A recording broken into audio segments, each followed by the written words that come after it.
Pancasila kita masih cukup sakti, tetapi mungkin sekarang sedang agak sakit. Nah, bagaimana kita mengambil peran untuk kemudian Pancasila kita ini benar-benar sakti dalam artian desa menjadi kunci dari menjaga kesaktian Pancasila ini. Karena sebenarnya berangkat gagasan tentang Pancasila dan apa dari Marxisme dan seterusnya itu berasal dari kehidupan di desa. Bagaimana kemudian gotong royong, transparansi, dan kemandirian ekonomi ini bisa menjadi alat perjuangan untuk mencapai keadilan sosial bagi seluruh rakyat Indonesia. Desa juga di wilayah kami belum sepenuhnya, dan tidak ya, tapi belum sepenuhnya bisa dinikmati oleh warga desanya, seperti misalkan akses listrik. Masih ada wilayah desa kami yang dusun-dusun di dalamnya belum teraliri listrik. Kemudian akses tadi jalan, fasilitas umumnya belum sepenuhnya. Walaupun desa sudah maksimal dia berusaha untuk membangun fasilitas-fasilitas melalui dana APBD-nya, tapi apalah daya APBD kan anggarannya terbatas dari dana desa. Itu. Sementara sumber daya alam yang ada di wilayah desa tersebut itu dikuasai sama pihak-pihak perusahaan yang notabene-nya perusahaan tersebut adalah BUMN. Pertanian sawahnya itu hanya satu RT. Ada tuh. Jadi mereka semua dikuasai karena dulu wilayah desa tersebut memang berada di tengah-tengah wilayah perkebunan sawit PTPN. Ya. Jadi sekarang mayoritas masyarakatnya memang karyawan PTP gitu kan, karyawan PTPN tadi, perkebunan dan pabrik, dan hampir semua desa. Yang menjadi topik utama permasalahan di wilayah kami sekarang saat ini adalah tambang emas atau peti. Ini menjadi menarik buat kami dan menjadi isu yang lagi tren gitu kan. Karena di dalamnya ada manfaat yang luar biasa, tapi ini belum terorganisir gitu kan. Nah, justru eh, hal ini menimbulkan polemik di masyarakat. Masyarakat itu hanya menjadi pekerja, karena si bos-bos ini yang notabene-nya punya modal itu kan ngirim apa, ngirim barang untuk alat kerja sebagai dan sebagainya, mesin dan sebagainya, itu kan tidak mampu dilakukan oleh masyarakat, sehingga datang ke wilayah tersebut yang memang sungainya banyak emas, kemudian menambang di situ, masyarakat setempat itu hanya menjadi pekerjanya.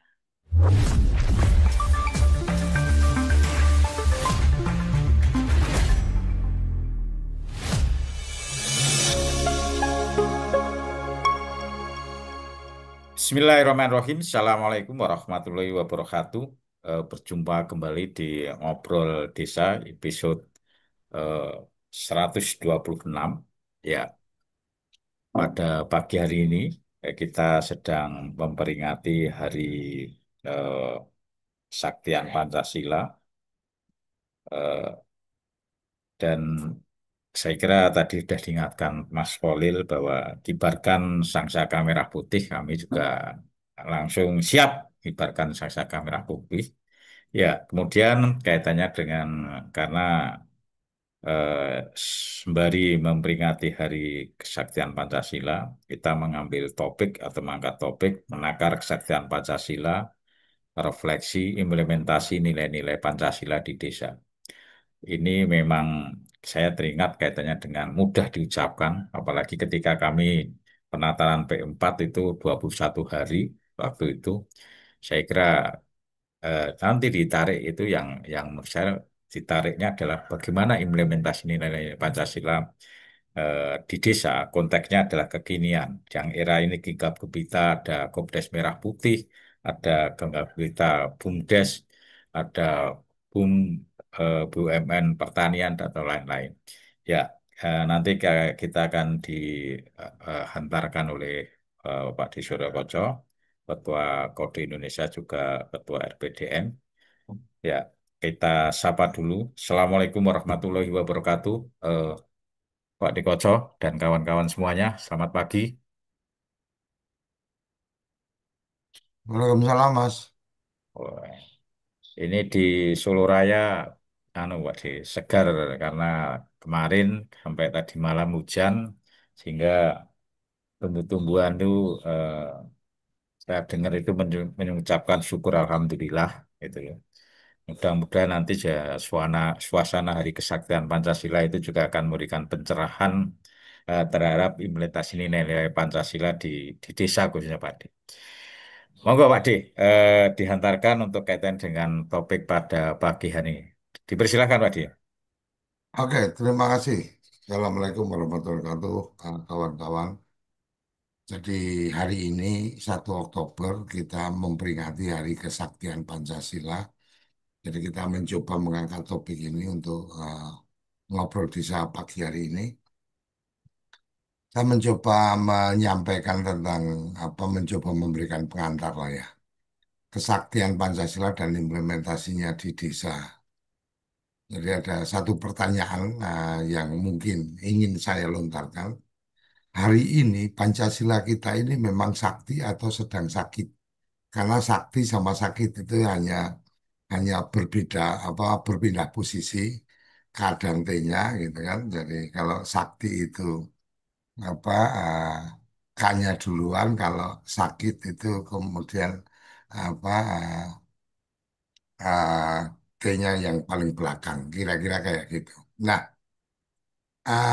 saya mencoba ingin menyampaikan bahwa Pancasila lahir sebagai apa? Sebagai ideologi itu kita kita lihat tentang bagaimana tanggal satu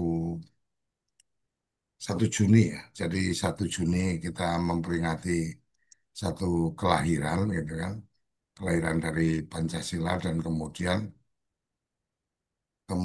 kita melihat bagaimana kita bicara tentang hari ini tanggal 1 Oktober.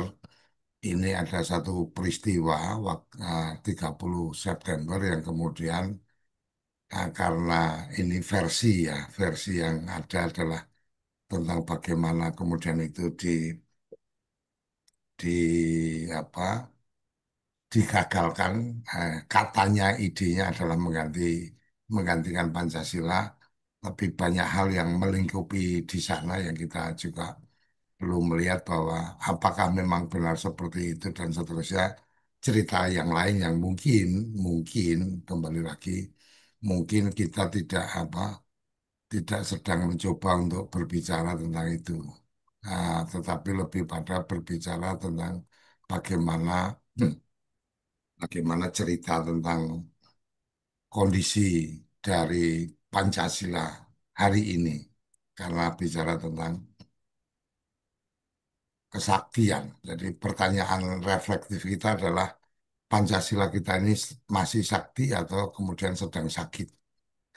Dalam konteks relevansi di desa, kita bisa melihat bahwa desa adalah ruang hidup yang nyata mestinya implementasi dari Pancasila. Kenapa? Karena cerita Pancasila ini bicara kemudian waktu itu Bung Karno menyampaikan pidatonya, ketika dalam lanjutannya kita bisa melihat tentang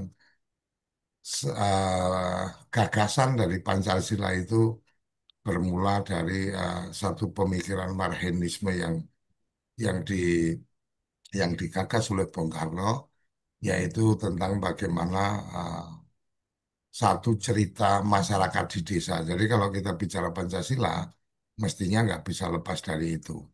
Gotong royongnya masih sangat kuat. Kemudian kalau hari ini kita bisa lihat bahwa ketika desa kekuasaan tertingginya itu ada di musyawarah desa, maka inilah wujud dari permusyawaratan yang ada dalam sila keempat kita. Nah, bahwa permusyawaratan ini mendorong pada lahirnya satu keadilan sosial atau sila kelima, ini adalah bagian lain yang kita bisa lihat relevansinya Pancasila di desa. Nah, kemudian gejala-gejala yang kemudian kita lihat hari ini adalah bagaimana ternyata di desa masih ada ketimpangan sosial, bagaimana kemudian isu-isu korupsi, apa masih ada di dalam di lingkungan desa, bagaimana kemudian individualisme sekarang juga sudah mulai merasuk di wilayah desa dan kemudian politik praktis juga mungkin masuk dalam urusan-urusan musyawarah. Jadi ini bagian yang kalau kita cermati lebih dalam, kita bisa melihat apa yang pernah sampaikan oleh ketua PKI ya waktu itu tentang setan desa dan setan kota. Jadi sebenarnya penyakit-penyakit ini sudah ada dari dulu, dari era-era awal-awal sebelum Orde Baru ini sudah terbaca dengan jelas ketika apa ada hal yang tidak berjalan ini dengan semangat Pancasila kita. Nah, kemudian tapi kita juga mesti tidak bisa menafikan bahwa Pancasila atau semangat Pancasila kita ini masih cukup sakti, di mana kalau kita melihat solidaritas warga ketika terjadi musibah, atau bagaimana kemudian besar peran dari teman-teman di lembaga kemasyarakatan desa, dan kemudian gerakan koperasi yang terakhir ini adalah satu semangat apa yang dihidupkan kembali dalam konteks berkooperasi. Karena dalam koperasi ini setidaknya kita bicara sila ketiga tentang persatuan, sila keempat tentang musyawarah, dan kemudian sila kelima tentang keadilan sosial. Bahwa sila pertama dan sila kedua ini adalah lebih pada bicara tentang ketuhanan, lebih pada moralitas. Kita berharap bahwa semangat moralnya masih benar, masih baik. Kemanusiaan ini lebih pada bagaimana nilai-nilai kita yang kemudian bisa menerapkan rasa-rasa kemanusiaan yang adil dan kemudian beradab ini menjadi apa bagian pegangan dari proses kalau kita lihat yang terakhir adalah tentang gerakan koperasi desa. Jadi rasa kemanusiaan itu mestinya ada ketika kemudian para pihak yang terlibat dalam bagaimana mengembangkan koperasi desa. Ini yang menjadi penting. Artinya rasa kemanusiaan itu ya taruh kata kawan-kawan di apa tadi sempat terbesit sedikit dalam diskusi sebelum kita mulai. Bagaimana teman-teman yang mempunyai posisi tertentu itu kemudian menyadari bahwa perlu punya rasa, perlu masih ada rasa kemanusiaannya, punya etika, punya rasa kemanusiaan ketika kemudian teman-teman desa atau masyarakat sudah semangat untuk membentuk koperasi, kemudian bagaimana supaya perizinannya juga harus dijaga untuk memberikan kemudahan-kemudahan karena rasa kemanusiaan kita itu mestinya juga ada dalam pendasaran itu ketika kemudian saya mungkin sebagai kepala dinas atau bila saya sebagai yang menangani urusan perizinan dan seterusnya ya harus mempunyai rasa-rasa dasar-dasar rasa kemanusiaan ya yang manusiawi aja lah bagaimana harus menempatkan teman-teman koperasi ini dalam satu semangat moral untuk kebersamaan, jangan kemudian serasa dipersulit. Jadi jangan kemudian kalau bisa dipersulit, kenapa dipermudah? Tapi lebih pada ya kalau memang dimudahkan, kenapa harus apa dipersulit kan kira-kira seperti itu. Nah, bahwa solidaritas atau sila ketiga Pancasila Persatuan Indonesia kita bisa melihat ketika kemudian bagaimana kawan-kawan ini ketika memulai membangun mendirikan koperasi ini ya rasa kebersamaan lintas wilayah dan seterusnya menjadi sangat penting dan kemudian musyawarah yang ada baik itu musyawarah desa maupun rapat anggota ini jangan hanya sekedar formalitas ini menjadi sangat penting. Jadi bagian-bagian yang mungkin saya bisa sampaikan atau saya bisa antarkan untuk pembukaan perbincangan kita mungkin lebih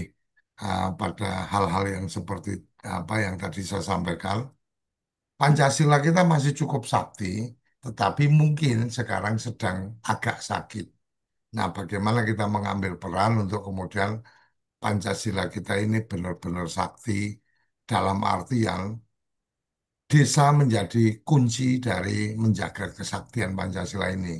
Karena sebenarnya berangkat gagasan tentang Pancasila dan apa dari Marxisme dan seterusnya itu berasal dari kehidupan di desa. Bagaimana kemudian gotong royong, transparansi, dan kemandirian ekonomi ini bisa menjadi alat perjuangan untuk mencapai keadilan sosial bagi seluruh rakyat Indonesia.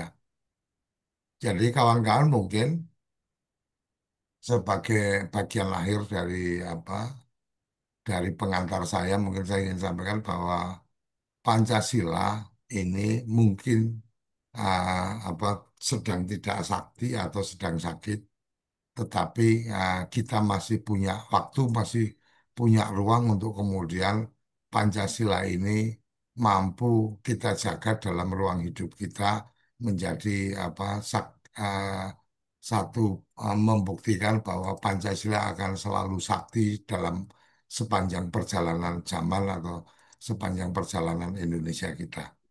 Saya pikir itu Mas Panudi untuk apa antaran membuka apa perbincangan kita memang kayaknya menjadi mengawang-awang karena kalau bicara Pancasila pasca reformasi kita juga melihat bahwa kawan-kawan eh, anak-anak di sekolah juga sudah tidak lagi diajarkan atau tidak lagi ada pendidikan moral Pancasila. Kemudian kita juga menyadari, memahami bahwa pasca reformasi sempat ada ketakutan bicara Pancasila, walaupun hari ini kita sudah punya badan apa penjaga ideologi Pancasila ya. BPIP, P-nya, P-nya yang pertama saya lupa apa, tapi ini bagian dari pengawal ideologi Pancasila ini juga ada dalam lembaga kenegaraan kita. Saya pikir itu Mas Panudi dari saya, silakan. Ya, ya, terima kasih Pak Dikoco. Ya, ini juga ya apa ya? eh, Sebenarnya harus harus juga karena kita refleksi eh, terkait dengan pertama ya kaitannya dengan makanya tadi saya juga buka bahwa kami teringat waktu kami penataran P4 waktu masuk kuliah itu. Ingat saya itu 21 hari. Dan saya mungkin salah satu yang menanyakan waktu itu dengan penatarnya itu. Karena kami yang ditatar. Eh, Kira-kira seperti apa ketika saudara-saudara kita kalau waktu itu karena di Jogja saya ngomong ketika kawan-kawan di Malioboro ada yang mungkin ya istilahnya orang yang ya entah itu peminta, entah itu pengamen, entah itu apa eh, di kemubiarnya samping kanan, samping kiri ada hotel dan lain-lain. Apa itu peran-peran kita ketika melihat seperti itu? Kesenjangan-senjangan lah kita tarik. Kemudian kalau sekarang ini kawan-kawan lagi anak-anak kita itu sekarang kan eh, apa mata pelajaran pendidikan moral Pancasila sekarang diganti KPPN atau apa itu tata negara atau apa. Saya kira ini juga juga bagian yang mungkin apa itu eh, apalagi sampai ke desa. Nah ini kan juga kira-kira apa yang harus harus pertama pemahaman, kemudian setelah pemahaman penghayatan, pengamalan ini kan kalau dulu kan itu eh, P4 itu pendidikan kaitan dengan pemahaman, penghayatan dan pengamalan. Nah ini mumpung juga ada rekan-rekan yang ada di desa. Kira-kira eh, sejauh mana ini kaitannya dengan eh, refleksi tadi yang disampaikan dari nilai-nilai butir-butir Pancasila atau P4 itu ada berapa 30-an sekian kalau dulu itu. Kira-kira yang di desa yang sekarang masih masih berjalan dan berlaku, kemudian yang tidak berjalan atau tidak sedang berjalan. Kira-kira seperti apa ini? Ini harapan kami sebenarnya dari rekan-rekan yang di desa-desa ini, baik itu rekan-rekan perangkat desa, rekan-rekan TPP atau yang lain, yang terkait dengan itu. Apakah tadi toleransi itu eh, masih terjaga luar biasa? Apakah eh, tidak terjadi pembulian eh, di antar warga? Lah, ini kan yang tahu adalah rekan-rekan. Ini contoh-contoh aja. Kalau tadi saya kan katalah kaitannya dengan musyawarah mufakat. Nah, sekarang di desa kan ada rembuk desa, musyawarah desa, apa ini dan saat ini ya, di minimal tempat kami kemarin beberapa hari yang lalu sampai yang terakhir minta di malam itu kaitannya dengan musrenbang desnya itu. Apakah itu benar-benar juga eh, terjadi sebuah musyawarah dalam konteks adalah terjadi dialog antara warga satu atau yang diwakili oleh LKD antara kepentingan wilayah satu dengan wilayah yang lain yang dalam tanda kutip itu ada sebuah saling memahami, saling mengikhlaskan ketika memang, oh lokasi sana butuh ini, yang sekarang apa? Saya mendesak umpamanya sekarang umpamanya jembatannya putus, ya. Ini waktu-waktu ini perlu. Nah, yang dulu belum dianggarkan atau belum masuk ke R- RKP Desa, no. Kemudian sekarang karena kondisi itu, lah, apakah itu sudah terjadi pemahaman dan pengikhlasan sekaitannya dengan skala prioritas itu tadi? Ini contoh yang konkret. Monggo kawan-kawan yang di desa, kalau mungkin tadi contoh adalah kaitannya dengan rembuk desa, gotong royong, musdes dan lain-lain, itu kira-kira eh, seperti apa?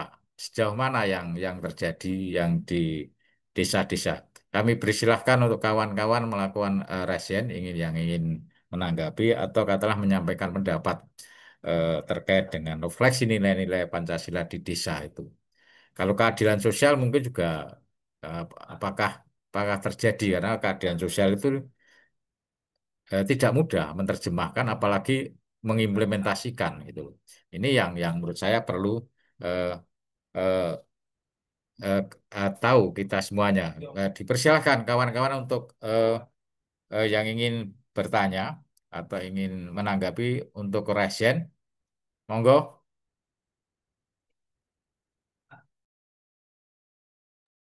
monggo rekan-rekan.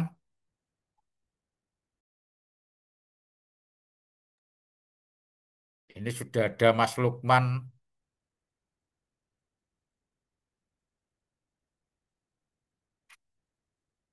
Mungkin, mungkin Mas Lukman atau Mas Kolil atau yang lain. Karena apa? Karena saya yakin di sekitar kita mungkin di sekitar kita tempat tinggal, ya pasti ada juga kejadian-kejadian yang karena eranya sekarang era kadang ya apa era digitalisasi, kemudian kadang-kadang yang kurang memahami kaitannya dengan pemanfaatan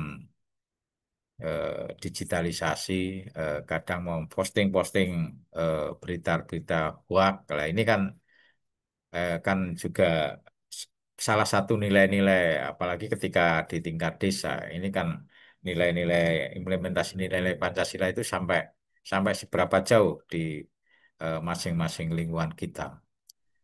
Mas Itu. Paludi, kalau Monggo. mungkin mungkin saya pengen pengen dengar kalau cerita.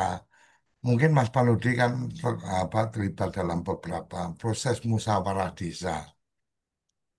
Apakah musyawarah desa itu sekarang memang artinya yang mungkin Mas Paludi lihat memang benar-benar menjadi forum untuk kemudian disitulah cerminan dari bagaimana musyawarah mufakat. Jadi musyawarah mufakat kerakyatan yang dipimpin oleh hikmat dalam permusyawaratan perwakilan artinya keterwakilan para pihak, ya kan. Nah, taruh kata kelompok rentan, kemudian keterwakilan dari teman-teman disabilitas, kemudian keterwakilan dari kelompok pemuda, anak-anak, dan seterusnya.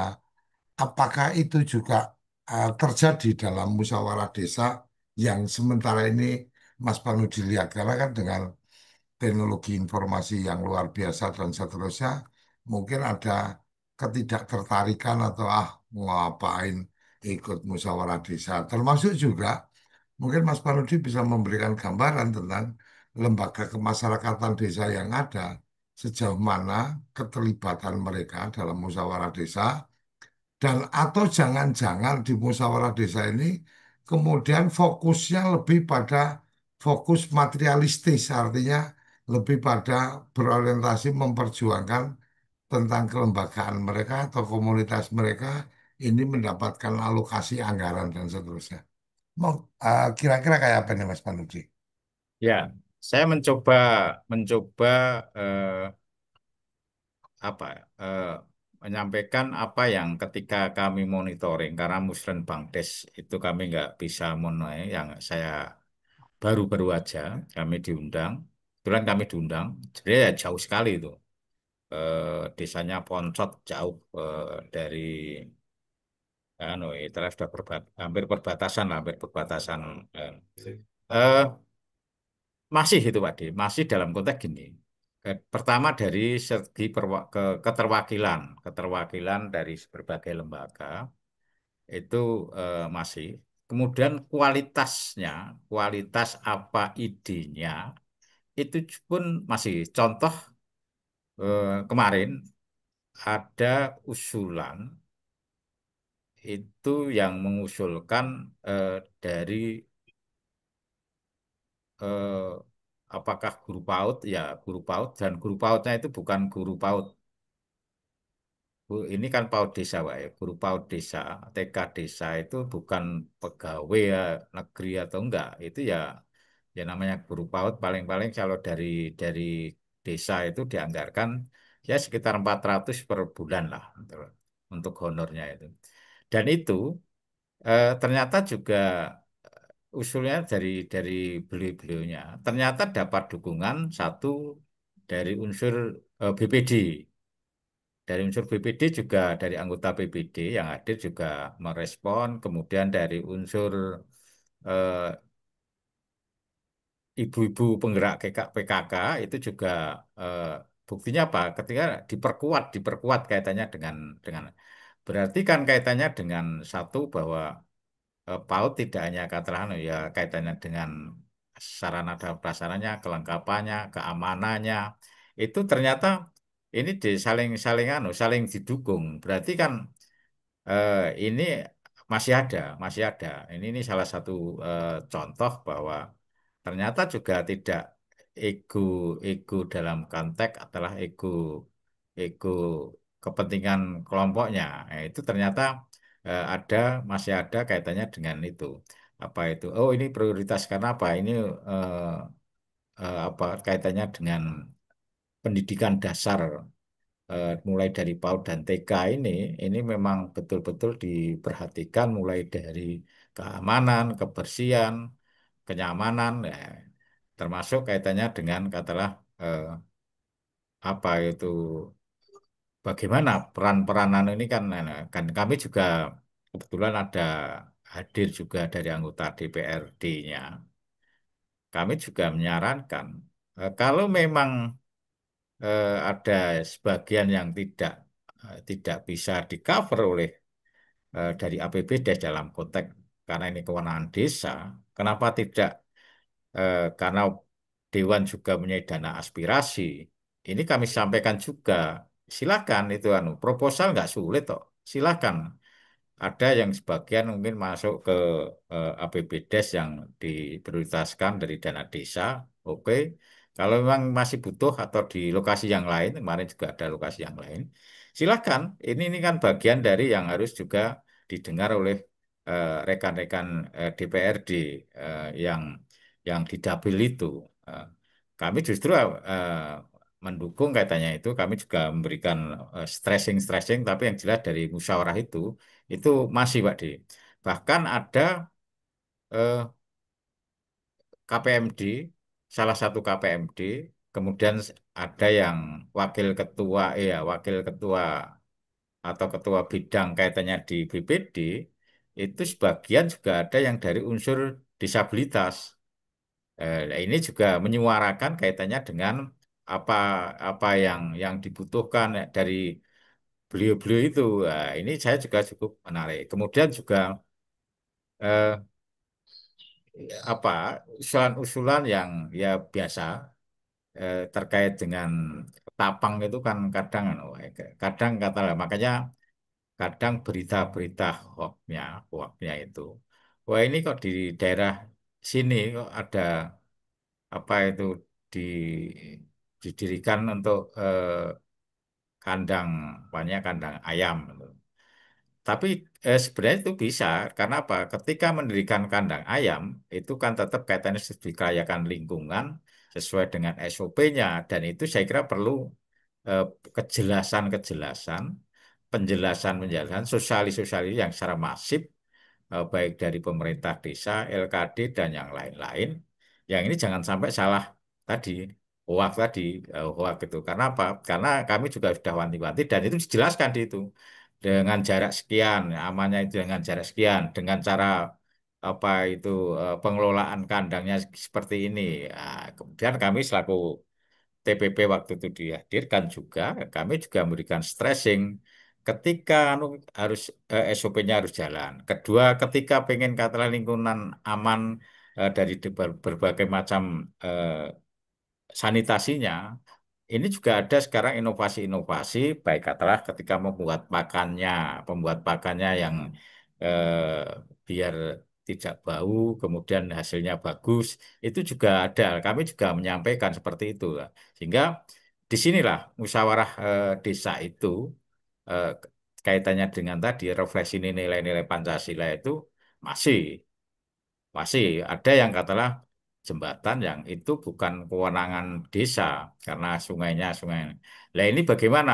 Sudah diajukan ke OPD lewat Musren belum. Sementara ini apa? Sementara ini ya kita pakai gotong royong terkait apa membuat jembatan darurat. Ini kan juga bagian-bagian dan itu disepakati dengan iuran berbagai macam disepakati. Nah ini juga nilai-nilai yang konkret yang ketika kami memonitoring Musren Bangdes ini terjadi dan itu saya mengawal ketika mulai dari Musdes kebetulan juga diundang lagi gitu. Saya makanya justru kami tahu historisnya dari mulai awal Musdes sampai Musren Bangdes itu. Itu contoh-contoh yang konkret Pak De, contoh konkret. Saya nggak tahu yang desa yang tidak eh, kami sempat monitoring, tapi dari yang kami monitoring udah itu luar biasa dan sangat dinamis ketika terjadi dialog itu sangat dinamis, baik itu dari unsur Karang Taruna, baik itu unsur dari perempuan. Kalau anak-anak saya kira tadi sudah anu, walaupun anak tidak anu, tapi kan PAUD itu kan salah satunya juga kepentingan anak juga. Ini yang yang kami temui di forum Musren Bangdes. Ya memang harus harus proporsional ketika memberikan peran, memberikan kesempatan seluruh warga yang hadir itu memang harus arif ya memang waktunya tak saya akui memang relatif relatif ya katalah bahwa musyawarah desa itu jam jam 9 sampai jam 12 itu menurut saya sudah luar biasa lah udah luar biasa itu udah istilahnya udah cukup lah karena ketika musren Bangdes itu kan sudah dilalui dari Musdekdes dan rancangan-rancangan dari usulan dan program itu sudah dipaparkan, sudah dipaparkan sehingga lebih jelas. Memang kadang ada miskomunikasi karena peserta yang waktu Musdes tidak hadir, kemudian sebenarnya waktu Musdes itu sudah juga ada evaluasi dari RKPDes tahun yang kemarin yang masuk ke APBDes yang terrealisasi. Nah, kadang miss itu aja, tapi itu bisa dijelaskan oleh pemerintah desa itu juga oleh BPD. Itu Pak D kami temui ketika kami monitoring Musrenbangdes penyusunan eh, RKP Des untuk tahun 2026 ya. Itu Pak D yang saya temui. Oke, menarik memang ketika kemudian kita masih punya pengharapan ya, bahwa desa masih bisa menjadi wilayah atau menjadi benteng untuk kemudian apa menunjukkan kesaktian dari Pancasila. Artinya memang apa yang mungkin berkembang tentang keraguan-raguan bahwa Pancasila itu tidak dipahami oleh masyarakat dan seterusnya, apakah bisa kita maknai bahwa tidak perlu khawatir, desa masih tetap memiliki atau menjalankan nilai-nilai Pancasila dalam konteks tidak ada tantangannya atau sebenarnya ada tantangan, Mas, di desa dalam implementasinya. Karena kan kita juga bisa melihat nih ketika bicara masih ada berita-berita tentang intoleran di desa umpamanya. Walaupun itu tidak banyak tapi masih ada. Kemudian kita juga masih bisa melihat tentang isu-isu korupsi dari desa. Yang itu kan kalau bicara korupsi, sila pertama, sila kedua udah pasti bagian dari pelanggaran ketuhanan yang Maha Esa dan kemudian kemanusiaan dan yang adil dan beradab. Kalau orang itu korupsi dana desa, kalau kata korupsi dana dari masyarakat, maka sudah dipastikan etika moralnya bermasalah dari sila pertamanya. Yang kedua, pasti dia adalah manusia yang tidak beradab. Kalau kalau adil apalagi kemanusiaan yang adil ya nggak ada lagi di situ karena penyalahgunaan wewenang. Nah, nah kemudian mungkin kita mencoba untuk merefleksikan dengan gerakan yang terbaru ini yang didorong oleh Pak Presiden tentang koperasi. Koperasi ini kan manifestasi nyata dari semangat Pancasila ya. Persatuannya dapat, kerahyatannya dapat, musyawarah mufakat, dan kemudian keadilan sosial itu adalah bagian yang juga sedang diperjuangkan ketika memang koperasinya bertumbuh kan bagian dari keadilan sosial bagi seluruh rakyat Indonesia pasti akan terjadi karena memang koperasi ini kepentingannya dalam mensejahterakan anggota-anggotanya. Nah, dalam konteks perkoperasian, Mas Panudi, apakah ada hal-hal yang mungkin agak kurang dipahami oleh warga di desa atau mungkin oleh supradesa nih tentang mendorong percepatan dari lahirnya koperasi Merah Putih ini, Mas Panudi. Oke, ya sebenarnya di tingkat desa memang juga masih ada katalah ya ini belum belum masifnya eh, sosialisasi tentang Kopdes itu harus diakui itu. Ya dan itu akhirnya apa? Tadi terkait dengan apa? eh, persepsi persepsi terhadap koperasi Desa Merah Putih itu masih seperti koperasi-koperasi yang dulu. Itu memang ya dari situlah kebetulan juga dari pengurus Kopdesnya kemarin juga diberi kesempatan ketuanya diberi kesempatan untuk menyampaikan konsep koperasi, kemudian metodologi pengelolaan koperasi yang sekarang itu diberi kesempatan karena beliaunya juga eh, sudah ikut pelatihan pembekalan, juga sudah mengisi mikroset dan lain-lain. Nah, dari situ tadi pemahaman-pemahaman mindset bahwa nanti ada ketakutan dana nanti akan dibawa oleh anggaran dibawa oleh ketua atau dimanfaatkan oleh pengurusnya.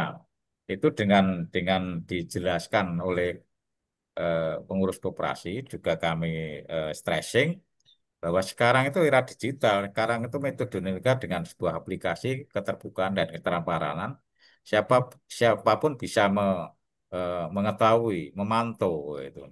Ini akhirnya juga menjadikan salah satunya itu khususnya kemarin juga no, dari ibu-ibu, dari unsur ibu-ibu itu eh, pertanyaannya kan sederhana. Bagaimana untuk menjadi anggota Kopdes Merah Putih itu? Apa syaratnya? Kan akhirnya dijawab, syaratnya mudah. Fotokopi KTP KK dan iuran pokok dan wajib. Dan iuran pokok dan wajib kan sudah disepakati waktu kemarin pembentukan. Sehingga itu salah satu antara dan semangatnya luar biasa. Pemahaman dari pengurus koperasi kaitannya dengan prinsip koperasi juga luar biasa. Nah, ini saya kira juga kemarin juga permohonan dari ketua koperasi kepada lembaga-lembaga yang hadir waktu itu untuk dibantu untuk mensosialisasikan kaitannya dengan Kopdes Merah Putih ini. Ini salah satu yang di sisi tadi untuk ada apa untuk mencegah jangan sampai hanya berita hoak persepsi yang tidak tapi akhirnya bisa dia. Kemudian yang kami hadapi Pak D, yang di Supradesa ini masih eh, apa ya? Normatif kami sepakat, sesuai aturan kami sepakat. Tapi responnya untuk respon sesuai dengan perannya, tupoksinya, ini yang sebenarnya kami perlu istilahnya orang Jawa itu ya, satset batbet itu kan perlu, apalagi kalau instruknya presiden kan percepatan.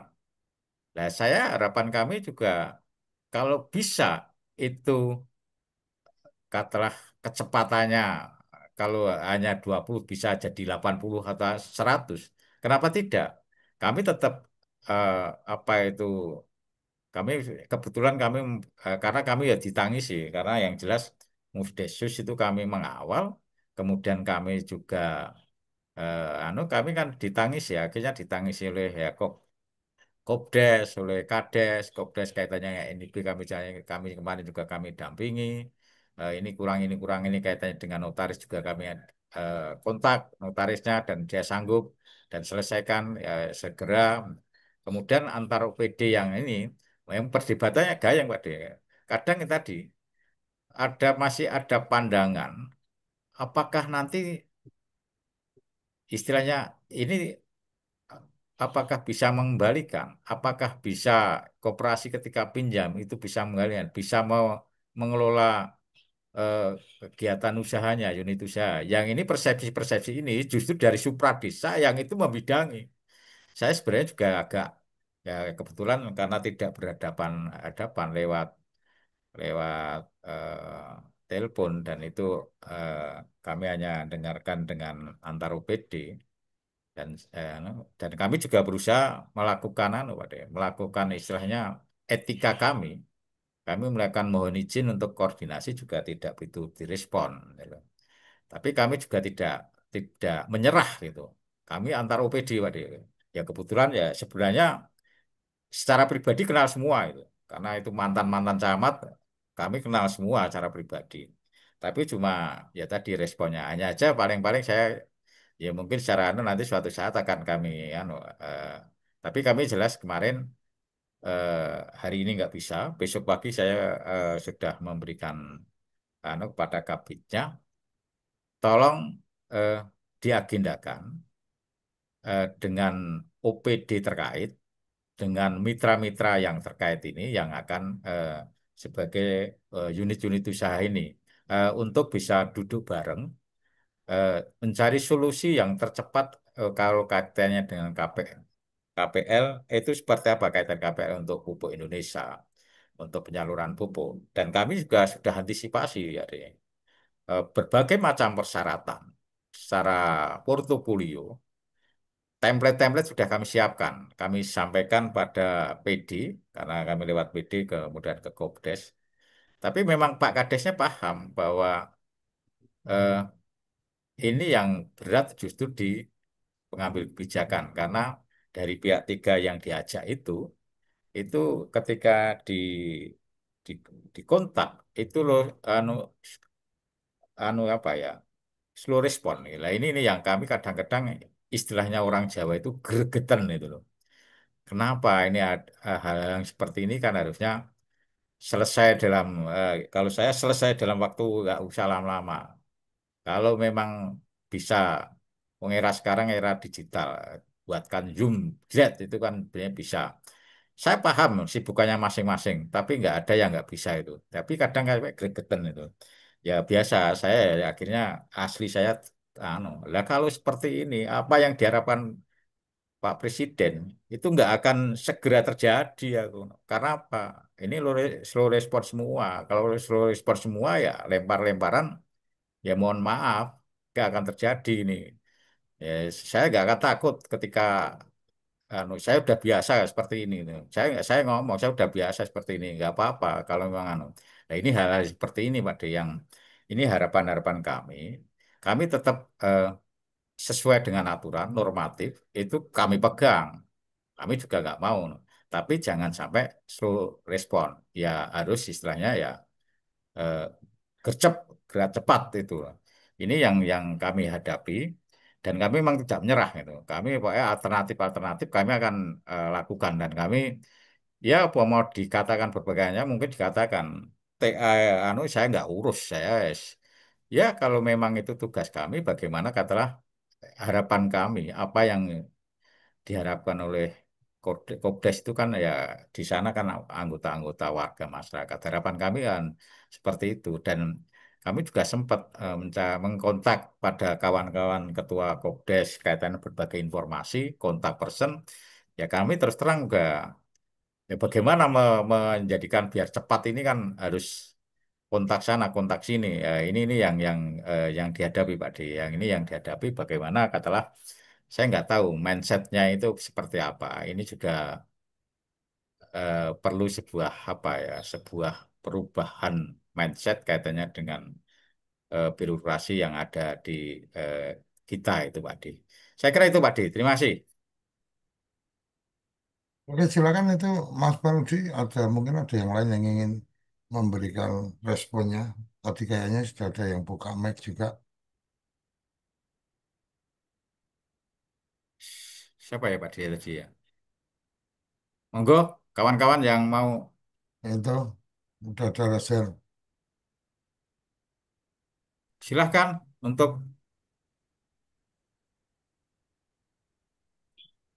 oh monggo Mas Irfan Tawakal. Ya, Assalamualaikum warahmatullahi wabarakatuh. Ya, Salam. saya kira kita harus merefleksikan kembali lagi apa yang eh, menjadi eh, apa yang menjadi tingkah laku kita sehari-hari Pak Budi kalau kita ingin kaitkan dengan nilai Pancasila bagi sebagai pendamping maupun sebagai pemangku kepentingan di desa maupun sebagai supradesa. Karena kan nilai-nilai Pancasila kan nilai-nilai universal Pak Budi. Nilai universal yang kemudian yang seyogianya itu kan tercermin dalam tindak laku kita sehari-hari, baik sebagai pendamping, sebagai pemangku desa maupun sebagai super desa. Nah, ini di titik inilah yang sebenarnya yang yang sebenarnya susah susah bagi kita untuk mengimplementasikan nilai Pancasila itu. Misalnya katakanlah seperti di desa Pak Mudia, kan kesadaran itu kan penting. Bagaimana kemudian dimunculkan? Kita sebagai pendamping, ya ini kan kerja-kerja pemberdayaan. Bagaimana kemudian yang tidak sadar kemudian menjadi sadar, yang tidak mau yang menjadi mau, seperti yang dikatakan kemarin Pak Iskandar Kurdo itu kan, ya saya sepakat pemberdayaan seperti itu. Bagaimana yang mau menjadi mau, yang mampu menjadi mampu, kemudian yang tidak berdaya menjadi berdaya. Ya, bagaimana caranya kita sebagai pendamping sementara kita saja yang ya, ya artinya kita ya entahlah kita ini dalam kehidupan sehari-hari apakah sudah mencerminkan nilai Pancasila atau tidak. Seperti itu Pak Mudi. Misalnya saja di desa ini kan ya minta maaf saja ya karena di desa itu kan kebanyakan pemangku desa itu kan lebih suka menanam beton daripada menanam nilai-nilai kearifan dalam diri ya. Misalnya ya kalau mereka tidak didorong, misalnya seperti ya ini apa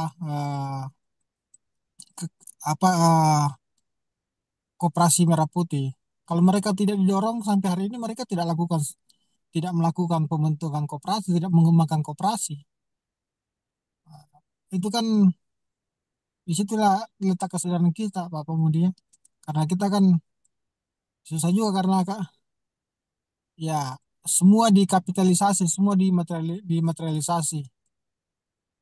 Apa kegiatan-kegiatan pemberdayaan tuh yang semestinya yang semestinya ada nilai-nilai kemanusiaan, nilai-nilai kearifan di situ kan, kemudian itu kan kebanyakan dikapitalisasi Pak Pemudi. Ya entahlah karena banyaknya mungkin dana desa sehingga paradigma kita bergeser. Padahal kan nilai-nilai kearifan itu kan lebih banyak terdapat di desa. Nah, ini sebenarnya kan harus dikembangkan. Ya karena sifat kita sifat hubud dunia ya, ya ya agak bergeser itu nilai-nilai Pancasila itu Pak Pamudi. Yang semestinya yang harus muncul dalam kesadaran itu tergantikan dengan nilai-nilai materialisme. Padahal di di lirik Indonesia Raya kan yang pertama kali disebutkanlah bangunlah jiwamu, kemudian bangunlah badanmu. Itu artinya bahwa yang harus dibangun sekarang kan semestinya kan harus apa ya, pemberdayaan jiwa ketimbang nilai-nilai materialisme itu. Yang saya lihat sekarang itu, yang saya nilai itu sekarang kan pembangunan di desa kan lebih banyak ke nilai-nilai nilai-nilai yang badan itu ketimbang nilai-nilai kejiwaan. Nah, itu yang kemudian sebenarnya ini juga tantangan bagi kami juga untuk merubah mindset itu Pak Pemudi. Karena untuk merubah mindset itu kan tidak tidak semudah seperti membalik telapak tangan ya. Ya itulah tugas kami sebagai sebagai pendamping Pak Mudi. Ya saya kira seperti itu dari saya Pak Mudi. Makasih. Ya, ya, terima kasih Mas Irfan Tawakal ya. Ya itu memang memang tantangan yang kita hadapi. Kita tapi ya jangan pesimis. Eh, Ketika memang ya kita harus bisa mampu memilah dan memilih itu. Kaitannya dengan tadi pemberdayaan, oke. Itu sekarang kan dengan ya apapun lah ini sudah ada kaitan dengan Permendes, kaitan prioritas dana desa pun walaupun ada yang ini titipan, tapi sebenarnya juga kaitannya ketika yang untuk anggaran stunting, untuk anggaran eh, ketahanan pangan, dalam konteks ketahanan pangan, untuk kawan-kawan disabilitas, saya kira kan tinggal kita mengawalnya. Ya memang makanya kita harus tahu kondisi real, makanya ketika tahu kondisi real, ketika kita selaku TPP memberikan ya istilahnya sharing pendapat, ketika tahu faktual lapangan, ya kita akan menalarkan apa yang perlu katalah baik dibangun tadi istilahnya jiwa dan badannya atau fisik dan batinnya dan jiwanya tadi itu memang anu. Tapi sekarang saya lihat ya tetap masih ada, tapi saya lihat sudah apa ya memang tantangan seperti itu. Tapi saya lihat udah mulai mulai anu juga kata pemberdayaan sekarang ya apakah awalnya awalnya istilahnya umpamanya dengan anggaran ketahanan pangan 20% minimal itu agak terpaksa. Tapi sebenarnya ya akhirnya apa? Disitulah itu sebagai alat aja. Itu kan hanya minimal 20% alat. Tapi alat pemberdayaan di situ. Itu alat pemberdayaan yang harus kita pahami. Ini alat pemberdayaan bagaimana mewujudkan tadi swasembada pangan. Bagaimana menciptakan lapangan pekerjaan petani-petani ini biar anu ya ini kan kaitannya dengan itu. Kemudian bagaimana kalau itu BUMDes, BUMDes biar kata bisa mengelola BBA, menyiapkan ini, bisa memasarkan ini kan alatnya aja. Tapi eh, ya kalau ada istilahnya dinamikanya kami memahami juga.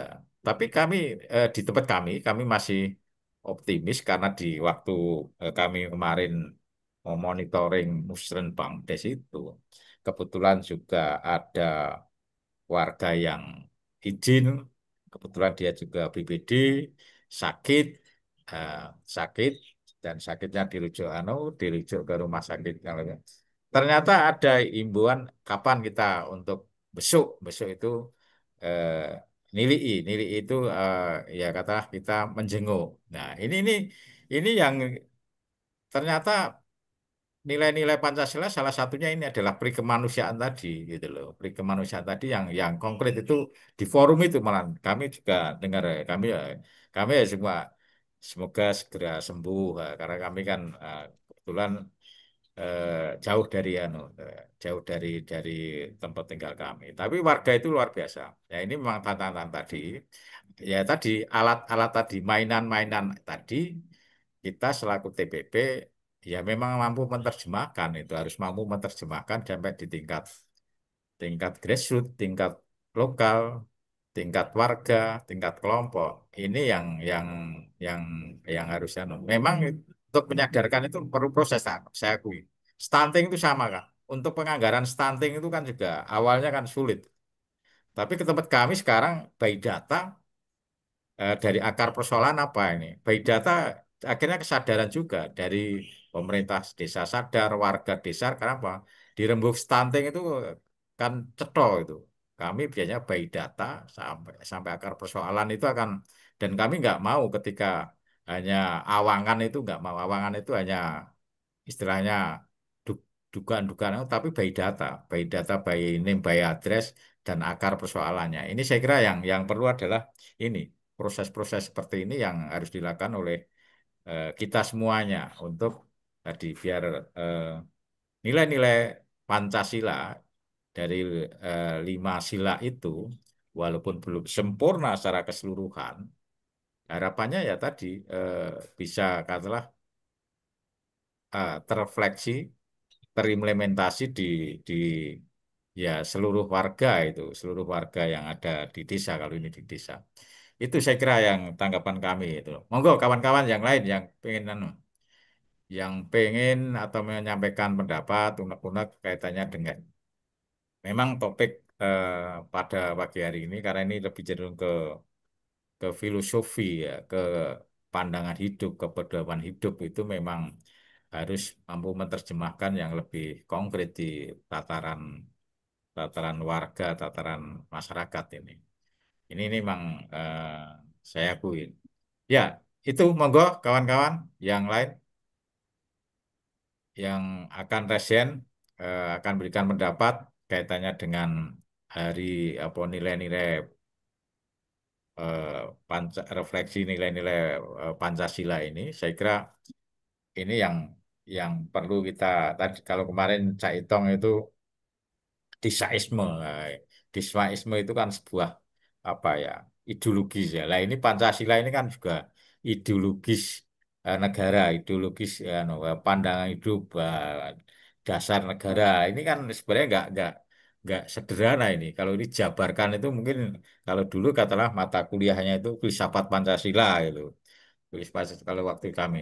Kira-kira seperti apa ini Pak Dekoco kaitannya dengan ini? Kami yang di lapangan seperti itu, mungkin kawan-kawan nanti akan menyampaikan. Tapi kira-kira kaitannya dengan refleksi di mungkin di sekitar kita juga. Kira-kira gimana Pak Dekoco? Terima kasih Mas. Jadi mungkin kalau kita bicara Pancasila sebenarnya kan itu memang nilai-nilai yang sudah ada di dalam masyarakat kita. Bung Karno sendiri mengakui bahwa beliau ini bukan kemudian apa pemberi pemikiran, tapi lebih pada merumuskan dari menggali apa yang ada di masyarakat kita, masyarakat Indonesia. Memang yang kemudian apa kembali lagi yang tadi saya katakan, apakah ini sakti atau sakit ya, ketika ini masih menjadi pedoman hidup atau apa pedoman dari masyarakat, ya berarti Pancasila ini masih sakti. Tapi ketika kemudian ini berhenti dalam jargon-jargon, tetapi tidak terrealisasi di lapangan atau di kehidupan keseharian, ya ini berarti Pancasila kita masih sakit gitu loh. Bagaimana Presiden mengatakan bahwa membangun koperasi dengan semua akan digerakkan BUMN, kementerian-kementerian sudah dibagi tugas dan seterusnya. Kemudian ada aksi-aksi yang kemudian apa kita melakukan musyawarah desa bersama serentak, tetapi dalam prakteknya tidak kemudian benar-benar terjadi permusyawaratan di dalam kelompok apa di desa-desa. Kemudian nanti akan ada dukungan bahwa negara akan hadir memutus rantai pasok karena ini lebih pada keperluan keadilan apa keadilan sosial supaya masyarakat menjadi lebih sejahtera dan seterusnya. Tetapi dalam implementasinya kita menemukan kawan-kawan kesulitan untuk bisa mendapatkan barang-barang subsidi dan seterusnya. Ya artinya masih sakit ini, belum sakti gitu loh. Jadi eh, kalau yang tadi disampaikan Irfan tentang masyarakat kita kondisi seperti apa dan seterusnya, ya itu menjadi tantangan bahwa ini mungkin di lingkungan-lingkungan tertentu masih sedang sakit. Ya bagaimana dari sakit itu kemudian jadi sakti kan kira-kira gitu. Jadi apa dari sakit itu adalah belakangnya IT, kalau sakti itu belakangnya TI kan kira-kira seperti itu. Nah ini yang menurut saya menjadi tantangan. Tapi saya nggak tahu persis apakah ini kemudian menjadi bagian dari kawan-kawan apa tugas TPP taruh kata atau enggak dan seterusnya. Karena sebenarnya kalau bicara pemberdayaan ya ini bagian memberdayakan masyarakat itu ya menjalankan nilai-nilai yang memang sudah ditanamkan sebagai pandangan hidup bangsa dan seterusnya dan seterusnya. Memang agak nggak asik Mas Paul Nudi ngobrolin ini karena kesannya kita ngobrol langit, apa ngobrolin ngobrolin apa hal yang tinggi ya. Jadi mungkin ada juga yang bisa mengatakan ini kan kayak kamu ini sedang ngecat langit. Gitu. Yang ngecat langit gimana ceritanya sih? Ya apa yang kemudian kita berikan warna ya jatuh ke muka kita sendiri kan kira-kira kayak gitu. Nah, ini yang apa Mas Panudi dan kawan-kawan semua sama jadi kepikir ketika kita berharap pada satu kekuatan atau kesaktian Pancasila ini ya momentum lainnya ya sebenarnya lebih pada kawan-kawan pendamping ini sudah dibekali belum nih dengan apa pemahaman-pemahaman yang benar dalam konteks pendampingan atau pemahaman-pemahaman yang ideologis yang seperti ini bahwa kawan-kawan ini tidak dalam sekedar apa sebagai pekerja yang kemudian yang penting tugasnya apa bikin laporan hari ini bikin laporan laporan kunjungan dan seterusnya sehingga kemudian akhir bulan ini servernya apa menjadi masalah umpamanya atau tidak bisa diakses dan seterusnya karena demikian banyak yang kemudian apa sedang melakukan upload dan seterusnya sekedar kemudian tugas-tugas itu dikerjakan atau memang ada nilai atau ada kejiwaan yang juga sudah ditanamkan. Nah ini saya nggak tahu proses apa, proses edukasinya, proses pembekalan terhadap kawan-kawan. Jadi mungkin ini menjadi bagian menarik ya, yang bisa diperbincangan lebih lanjut lah ya, diperbincangkan lebih lanjut tentang bagaimana kemudian nilai-nilai atau ideologi ideologi dari TPP itu kayak apa sih? Standar etikanya seperti apa dan seterusnya. Walaupun kemarin sudah disampaikan tuh dengan apa dengan peraturan peraturan menteri yang terbaru ya. Tetapi ah, kemudian apakah itu kawan-kawan sudah cukup sangat mengerti atau kemudian kembali lagi sama seperti halnya kita apa belajar kitab suci momennya. Yang dicari itu ya yang sesuai kebutuhan kita aja gitu. Jadi membaca buku yang dicari yang sesuai kebutuhan kita aja. Atau kan memang sudah dibaca atau dipelajari secara utuh. Nah ini mungkin bagian lain yang apa menarik untuk kita coba diskusikan lebih lanjut. Nah, mungkin itu Mas Panudi. Kita berharap kawan-kawan bisa memberikan pandangan apa Pancasila kita sekarang ini sebenarnya seperti apa kalau kita bicara hari ini Hari Kesaktian Pancasila itu karena satu catatan sejarah dari Orde Baru yang kemudian mengatakan ada usaha untuk menggagalkan Pancasila dengan apa gerakan apa uh, gerakan 30 September atau penculikan terhadap jenderal-jenderal dan seterusnya. Ini narasi yang dibangun, tetapi apakah memang benar bahwa yang melakukan gerakan itu adalah teman-teman yang apa disebutkan itu. Sementara kalau dari data dan dokumentasi yang ada, kita tidak ada satupun bisa menunjukkan atau ada indikasi akan menggantikan Pancasila. Nah ini kan cerita lain dari narasi-narasi yang ada. Tapi kita tidak sedang mendiskusikan itu, kita coba mendiskusikan dengan implementasi Pancasila hari ini. Semoga masih benar-benar sakti, bukan sedang sakit. Kira-kira itu Mas Panut. Ya, ya, Mas Kolil. Wah, ini saya tunggu-tunggu nih Mas Kolil ini. Karena beliaunya juga eh, sekretaris desa, orang nomor 2 di desa itu. Saya kira lebih pelayanannya.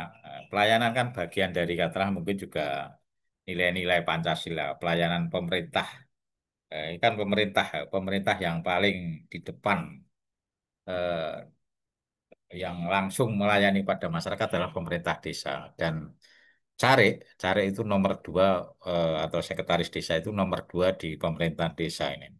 Kira-kira kaitannya dengan implementasinya di tataran tataran di desa itu seperti apa ini? Mungkin Mas Kolil eh, sudah siap untuk menyampaikan pendapatnya atau katakanlah merefleksikan yang sudah berjalan ini. Mas Kolil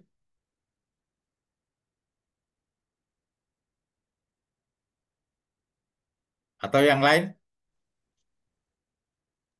Ngapunten, ngapunten, piring sakit sih mengikuti. Oh, oke. Mas Lukman ini, Mas Lukman. Oke, Monggo matur Mas suwun Lukman. Bobby. Iya, Siap, ngapunten lama enggak muncul. oke. Ah, sesuai tema pada pagi hari ini memang kalau kita refleksikan di desa ini memang ah, masih dikatakan kalau menurut saya nggih, kalau menurut saya untuk ah, sekedar menakar bagaimana kesaktian Pancasila itu merasuk di desa itu ya masih 50% lah katakanlah seperti itu. Karena apa? Karena eh, kalau kita melihat pelaksanaan Musdes, pelaksanaan itu seperti yang Pak Depanuti sama Pak Dikoco katakan tadi bahwa ini masih sifatnya normatif saja. Kita sebagai pemberdaya itu tetap mengharapkan bagaimana peran serta masyarakat itu bisa lebih baik, lebih banyak lagi dalam penentuan kebijakan-kebijakan di desa. Tapi kita juga tidak bisa pungkiri bahwa uh, kadangkala supradesa, kadangkala regulasi sendiri pun uh, tidak mencerminkan pelaksanaan implementasi dari nilai-nilai Pancasila itu di dalam eh, pelaksanaannya, sehingga apa yang kita ketahui, apa yang kita dapatkan dari terbitnya sebuah regulasi, kadangkala membingungkan masyarakat untuk turut peran serta dalam memajukan desa dalam rangka bagaimana melaksanakan program-program yang telah dicanangkan oleh pemerintah desa. Sehingga uh, di Hari Kesaktian Pancasila ini memang perlu dorongan lagi. Saya sebagai TPP, sebagai pemberdaya itu perlu mendorong lagi kepada masyarakat desa untuk bisa mengajak lebih banyak lagi, lebih sadar lagi bagaimana desa itu bisa terbangun dengan peran serta kolaborasi dari masyarakat itu. Karena kita tidak bisa pungkiri kemajuan desa tanpa peran serta masyarakat aktif itu tidak akan bisa terlaksana. Niku sementara Pak D. Masih. Oke, terima kasih Mas Lukman dari Jombang ini. Ya, dari perspektif juga yang ditemui Mas Lukman itu masih 50-50 kan. Saya kira ini masih tantangan tantangan Mas Lukman itu. Biar nanti dari 50 itu naik dalam konteks naik kaitannya dengan nilai-nilai Pancasila itu biar diimplementasikan lebih dari itulah. Kita proses kaitan dengan sebuah pemberdayaan. Ya, ini sudah open kamera ini Mas Tatang ini dipersilakan Mas Tatang.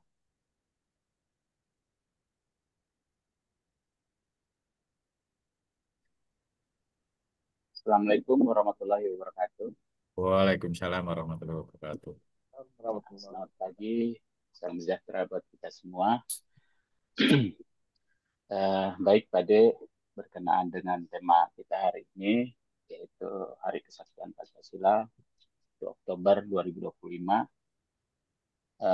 Saya berbicara soal Pancasila atau nilai-nilai Pancasila yang berkaitan dengan desa. Karena saya sebagai pendamping desa, yang mana setiap hari tugas fungsinya melakukan pemberdayaan masyarakat desa. Memang selama ini kalau kita lihat dan ya saya rasakan sendiri bahwa nilai-nilai Pancasila dari 5 butir itu terutama keadilan sosial bagi seluruh rakyat Indonesia di wilayah kami ini khususnya Kalimantan Barat, Kabupaten Sanggau, belum sepenuhnya sila kelima itu bisa uh, dirasakan oleh oleh warga kami lah ya di Kalimantan Barat. Mengapa harus seperti itu? Karena menurut kami apa yang kami miliki sumber daya yang ada di wilayah kami itu cukup luar biasa. Kami ada emas, ada boksit, ada batu bara dan kekayaan lainnya. Nah, sementara masyarakat kami ya kan belum sepenuhnya merasakan kesejahteraan sosial, ya kan.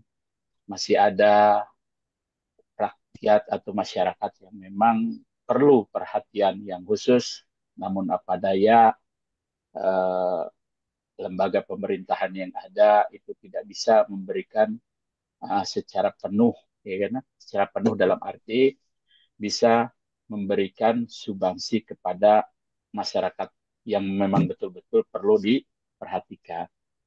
Kemudian masalah infrastruktur yang seharusnya kalau kita berbicara tadi pendapatannya yang diambil dari wilayah kami oleh pusat itu sudah luar biasa, bahkan ya boleh dikatakan tidak seimbang. Tapi apa yang didapat oleh kami belum seberapa. Nah, ini yang menjadi eh, perhatian kami di wilayah kami. Ya kan? Kemudian berbicara desanya sama, ya. Desa juga di wilayah kami belum sepenuhnya, dan tidak ya, tapi belum sepenuhnya bisa dinikmati oleh warga desanya seperti misalkan akses listrik. Masih ada wilayah desa kami yang dusun-dusun di dalamnya belum teraliri listrik. Kemudian akses tadi jalan, fasilitas umumnya belum sepenuhnya. Walaupun desa sudah maksimal dia berusaha untuk membangun fasilitas-fasilitas melalui dana APBD-nya. Tapi apalah daya, APBD kan anggarannya terbatas dari dana desa. Itu. Sementara sumber daya alam yang ada di wilayah desa tersebut itu dikuasai sama pihak-pihak perusahaan yang notabene-nya perusahaan tersebut adalah BUMN. Seperti itu. Ya. Nah, itulah menjadi masalah yang saat ini berada di wilayah kami. Bahkan memang beberapa petisi dari kalangan masyarakat, sebuah organisasi masyarakat sudah banyak di wilayah kami ini menyuarakan hak-haknya ya kepada pusat agar pemerintah pusat juga bisa lebih memperhatikan khusus untuk wilayah Kalimantan Barat yang memang di mana tadi sumber daya alamnya sudah luar biasa, namun untuk pengembalian dari pusat kepada wilayah kami itu belumlah seimbang. Seperti itu, Pak De. Kemudian kalau kita berbicara TPP dalam konteks pemberdayaan kepada pemerintah desa atau kepada masyarakat desa, ya memang selama ini saya berbicara di desa itu tetap mengarahkan sebagaimana tugas fungsinya TPP. Ya kita sila ke-1 ketuhanan yang Maha Esa, bahwa dalam nilai kehidupan manusia, masyarakat di desa itu tetap harus kita mengutamakan eh, iman kita kepada Tuhan yang Maha Kuasa. Sebab ya kalau kita tidak punya pegangan, pasti tidak ada uh, pengendalinya ya, seperti itu.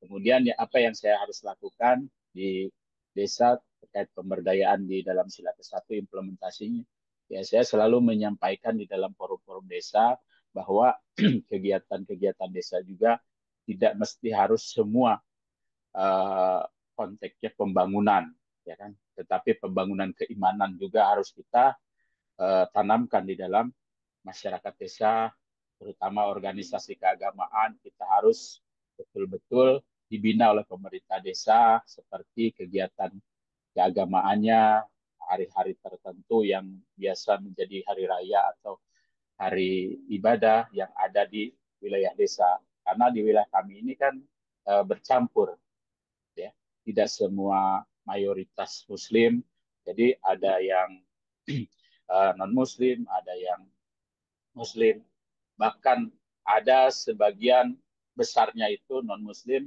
kemudian minoritas itu Muslim. Itu bervariasi ya kalau di wilayah kami. Nah, karena wilayah kami ini khusus Kabupaten Sanggau itu kan cuma 2 suku yang menjadi penduduk aslinya, yaitu suku Dayak sama Melayu, ya kan? Yang lainnya Cina, kemudian Jawa dan sebagainya. Tetapi yang mendominan tadi adalah suku aslinya 2. Nah, sehingga di dalam kehidupan sehari-harinya itu dalam peribadatan pada Tuhan yang Kuasa itu berbeda. Tetapi saya selalu mengarahkan jangan sampai lupa bahwa kita ini punya Tuhan Sang Pencipta. Jadi kegiatan-kegiatan desa juga harus ada pembinaan kepada lembaga keagamaan, itu sangat penting. Dan ketika ada musyawarah atau forum perencanaan, maka wajiblah mereka juga diundang tokoh-tokoh agama yang ada di wilayah desa kita. Kemudian yang lainnya juga sama, Pak De. Selalu saya sampaikan berkaitan dengan misalkan tadi kesejahteraan sosial di desa ya. Nah, karena di desa juga tadi masih banyak warganya. Apa boleh buat kita juga sebagai pimpinan desa, terutama Pak Kades yang punya kebijakan, itu tetap harus kita mengakomodir warga kita sampai ke pelosok-pelosok. Apakah warga kita tuh benar-benar sudah bisa, ya kan? Kita data untuk memberikan jaminan kepada mereka semampu yang bisa dilakukan oleh APBD kita. Bahkan dengan kebijakan kepala desa, itu kan.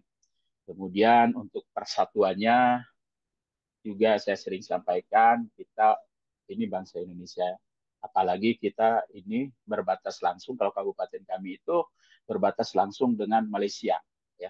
Jadi kami kalau mau ke Malaysia itu di Kecamatan Intikong itu tinggal masuk ya karena kami punya pintu gerbang. Nah, jadi nilai-nilai persatuan Indonesia itu selalu saya sampaikan di dalam forum-forum. Mengapa? Karena ya tadi kesenjangan antara apa namanya warga Indonesia dengan warga sebelah itu memang ya ada gitu kan kelihatan ya. Apa itu kelihatannya seperti infrastruktur tadi.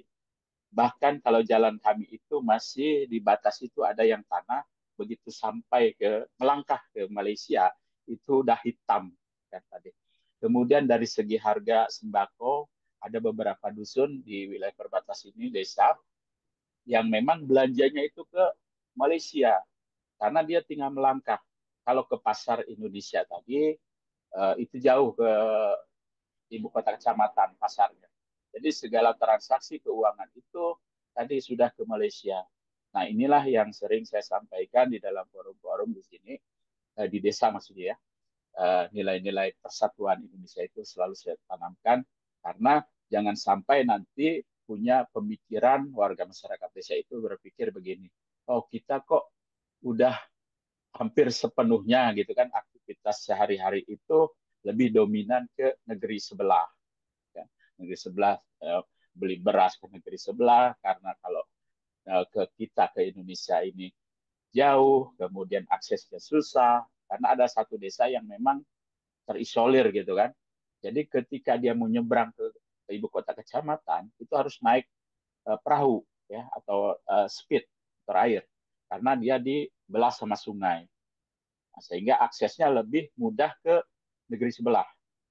Nah, inilah yang sering saya sampaikan dan saya kuatkan bahwa persatuan Indonesia itu perlu bahwa kita itu bangsa Indonesia, bangsa yang berdaulat gitu kan, yang merdeka. Meskipun saat ini mungkin belum sepenuhnya kita merasakan bagaimana uh, apa namanya negeri kita bisa kita nikmati apa yang kita punya sumber daya alamnya dan semuanya yang ada di desa. Nah, itu yang sering saya tekankan ke mereka. Karena saya sadar bahwa tugas TPP itu adalah pemberdayaan masyarakat desa.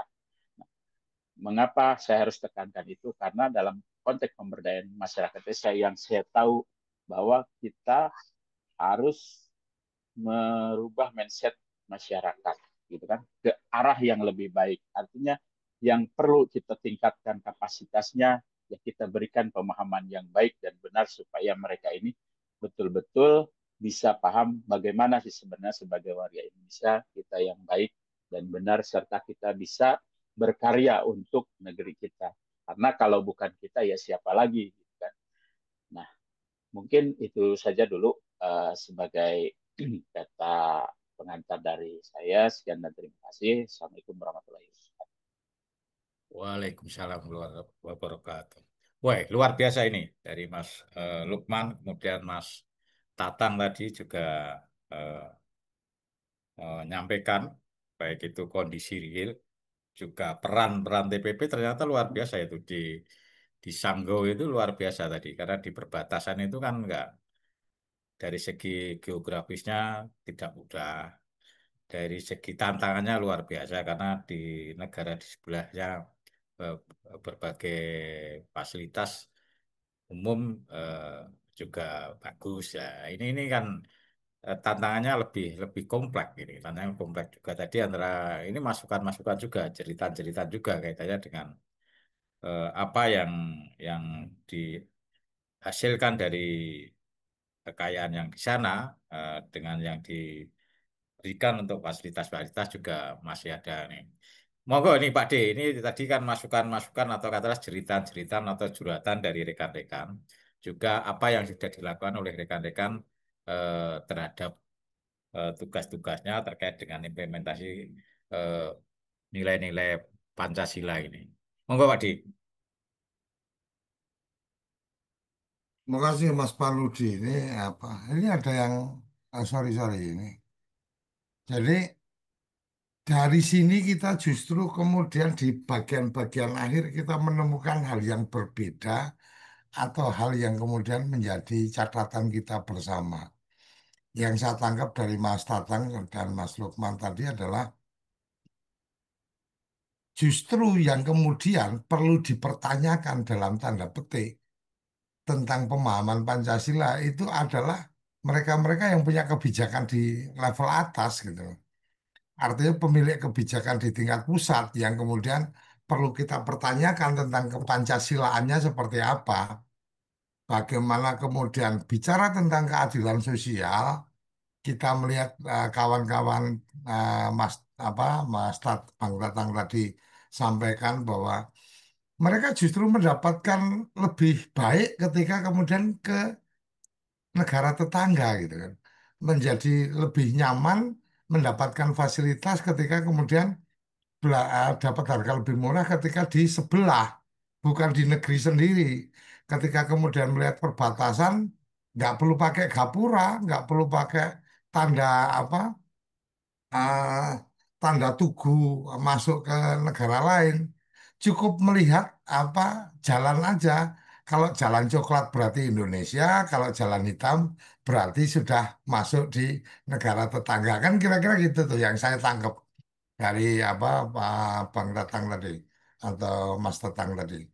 Nah, kemudian tadi Mas Lukman juga menyampaikan kita ini agak kesulitan mengimplementasikan karena memang secara kebijakan kadang-kadang tidak sesuai dengan semangat dari lima sila Pancasila itu sendiri.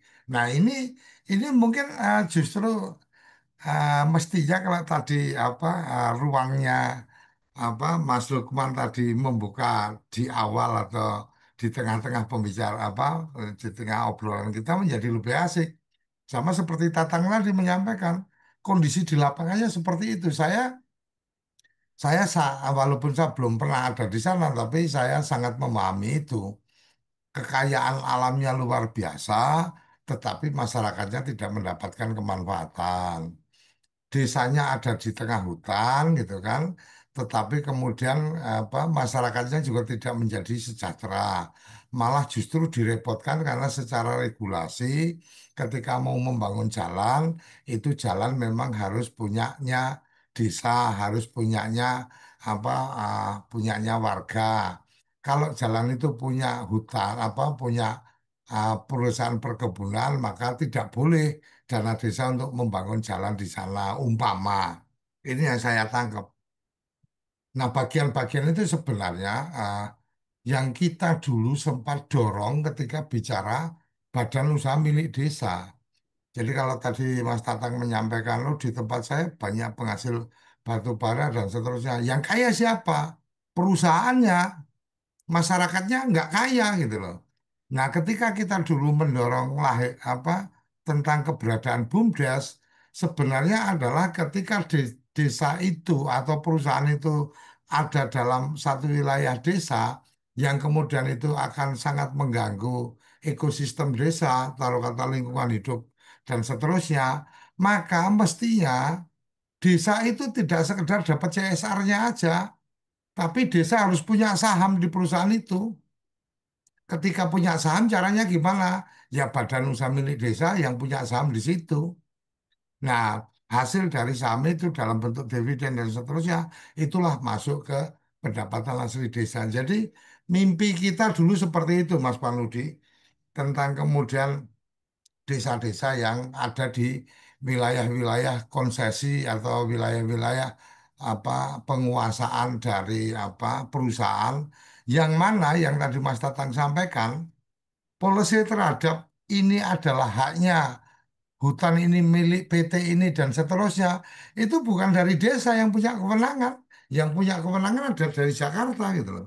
Nah, inilah yang apa ini sebenarnya yang cukup menarik untuk kita diskusikan lebih dalam tentang ini. Tapi kayak karena memang waktu dan seterusnya, mungkin bagian lain yang mungkin Mas Tatang bisa nanti diberikan waktu kesempatan tentang bagaimana nasib masyarakat di perbatasan dan mungkin ada juga yang lain yang kemudian masuk dalam konteks bagaimana desa dampingannya ada di wilayah hutan produksi atau di wilayah perkebunan sawit dan seterusnya, itu menarik untuk kita bedah menurut saya. Karena gini, Mas Tatang dan teman-teman ya, ini mungkin lebih fokusnya ke Mas Tatang karena aku apa saya termasuk yang cukup concern walaupun belum pernah langsung di dalamnya, tapi saya pernah ada dalam satu penelitian di kawasan hutan tanaman industri HTI waktu itu apa kemudian ada Trans HTI dan seterusnya. Waktu itu saya masih mahasiswa, saya membuat catatan bahwa hutan tanaman industri transmigrasi HTI itu adalah menciptakan kelompok buruh baru.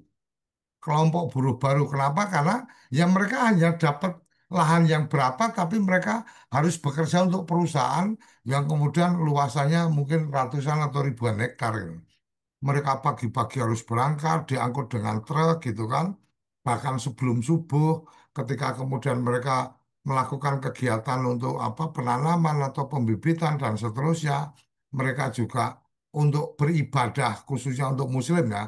Karena kalau Muslim kan ada 5 waktu dan seterusnya untuk beribadah, bahkan mereka kesulitan untuk dapat air wudhu dan seterusnya. Saya membuat catatan tentang itu dalam kajian penelitian saya ini menciptakan kelompok buruh baru di kehutanan dan ini sangat tidak adil gitu kan.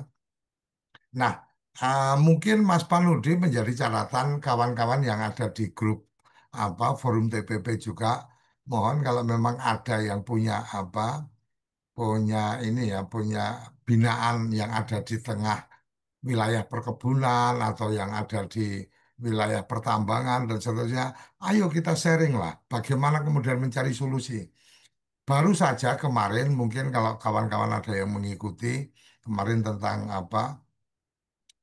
keadilan energi yang dilakukan oleh Kementerian Desa waktu kemarin saya sempat ikuti kebetulan alhamdulillah saya juga mendapatkan kesempatan untuk bicara.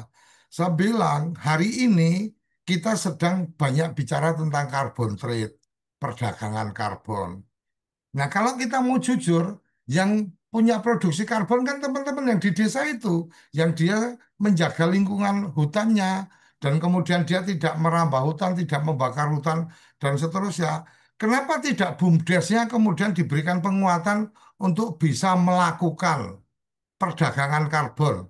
Sehingga ketika BUMDesnya mendapatkan manfaat bisnis dari situ, dia kemudian ada yang disetorkan ke desa menjadi pendapatan asli desa. Ini kan bagian-bagian yang ketika bicara carbon trade yang dapat ya perusahaan-perusahaan yang mungkin punyanya menteri siapa atau jaringannya siapa dan seterusnya mereka bisa bertransaksi dolar tanpa melakukan apapun, bos. Mereka hanya kemudian memetakan ini bahwa kemudian ada satu komitmen, mungkin kepala desa atau mungkin masyarakat desa dibuat komitmen nih, oke, komitmen nanti kami akan bantu dalam 1 tahun sekian puluh juta untuk kepulan ini.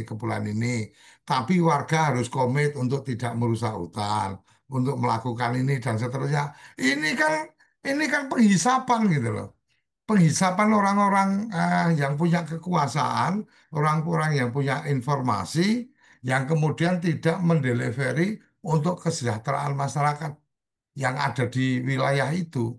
Jadi ini gara-gara Mas Tatang ini jadi saya menggebu-gebu ini. Jadi mungkin itu Mas Panudi. Jadi saya berharap ada forum nanti Mas Panudi coba diatur kawan-kawan yang pendampingan di wilayah-wilayah perkebunan, di wilayah penambangan dan seterusnya. Wilayah penambangan itu kan ada kewajiban ketika kemudian sudah selesai maka dia ada dana untuk rebuisasi dan seterusnya. Kenapa itu tidak kemudian diserahkan ke BUMDes untuk kemudian melaksanakan itu atau mungkin diserahkan ke Kopdes umpamanya. Atau kalau kemudian di situ ada wilayah penambangan, kenapa kemudian tidak ada bagian konsesi wilayah itu yang kemudian itu menjadi hak pengelolaan dari Kopdes umpamanya atau pengelolaan oleh BUMDes? Ini kan sangat mungkin. Kopdes, BUMDes itu setara dengan PT, bos. Jadi ketika kemudian mereka-mereka juga punya hak tambang dan seterusnya, oh ini luar biasa.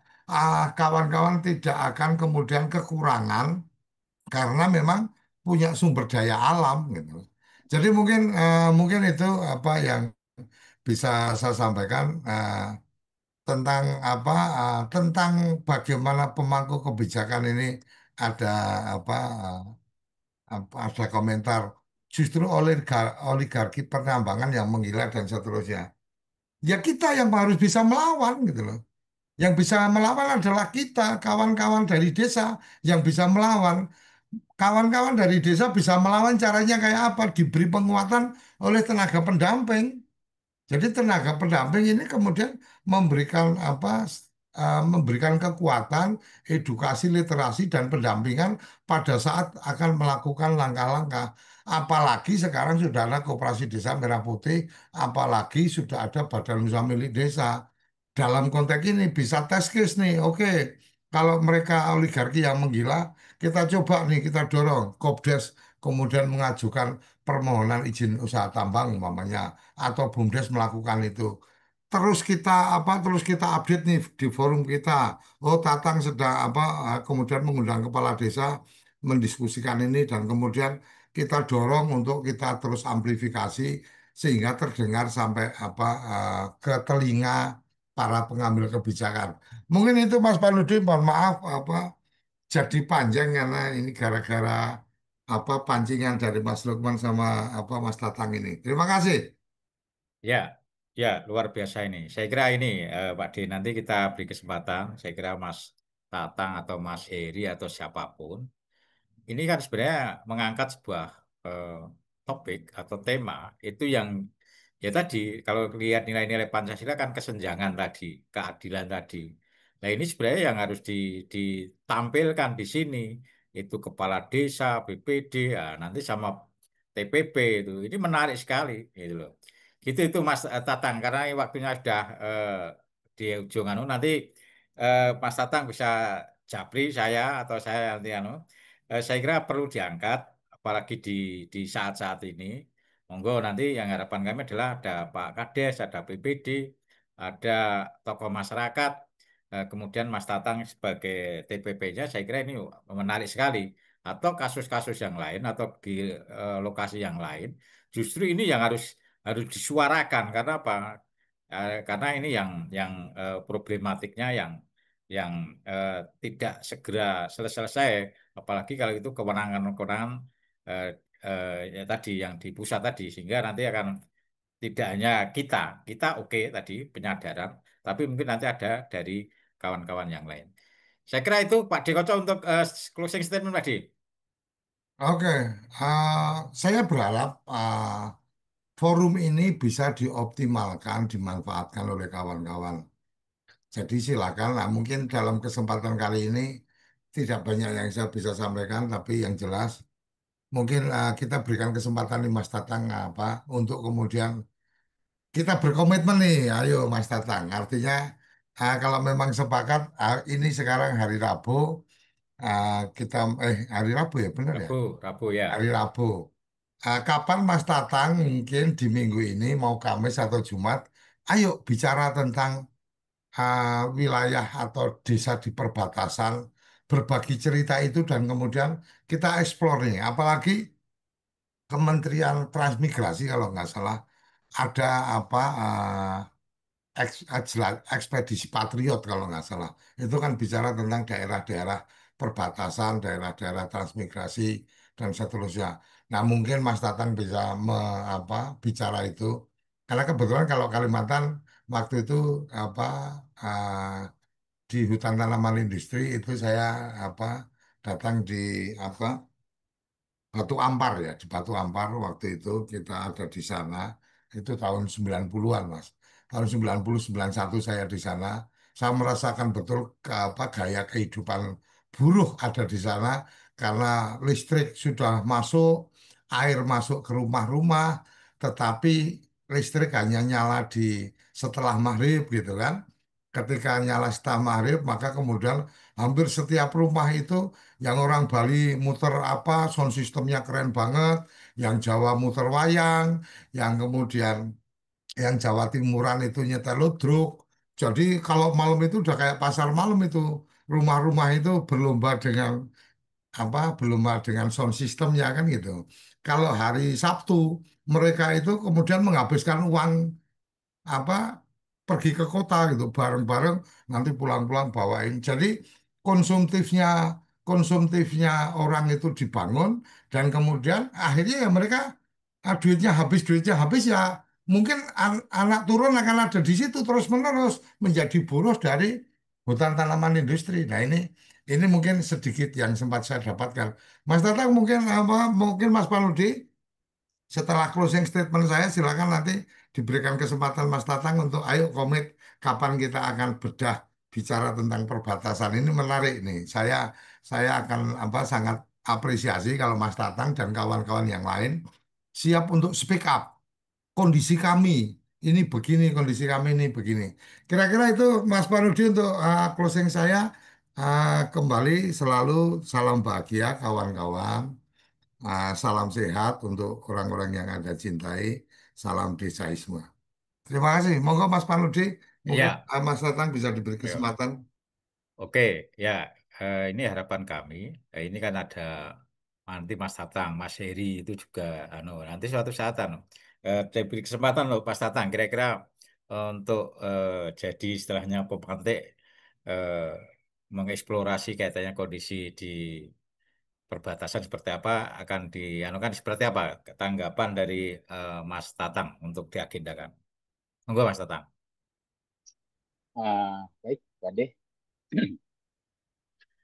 Mungkin untuk waktunya dalam minggu ini bisa, Pak Ade. Tapi saya akan koordinasi dulu kesiapan dari Pak Kadesnya dan Pak Desa, BPD, yang lainnya di situ perbatasan. Karena di wilayah sana ada juga tantangannya pada jaringan internet, ya agak susah juga ya. Karena mereka ini kan perbatasan kalau untuk Sanggau dengan Malaysia itu dengan eh, perbatasannya itu kan wilayah kita Sanggau itu di gunung tadi. Jadi kita di dibatasi sama gunung gitu kan. Jadi wilayah Sanggau itu di dalam lembahnya. Kalau di dalam lembah itu kan agak sulit karena jaringan itu lurus dia. Kalaupun di gunung itu ada tower, kalau desanya penduduknya di bawah itu jaringan itu lewat gitu kan. Nah ini yang eh, terkendala di wilayah mereka sehingga ada beberapa titik saja yang bisa mengakses jaringan internet untuk komunikasi. Nah ini. Jadi saya perlu perlu koordinasi dulu dengan mereka, mempersiapkan tadi jaringan internetnya di mana mereka stay untuk berbincang-bincang di media kita. Nah kalau memang mereka sudah mempersiapkan semuanya, nanti saya infokan dengan Pak Tade ya, biar kita nanti bisa langsung menentukan harinya bisa disiapkan.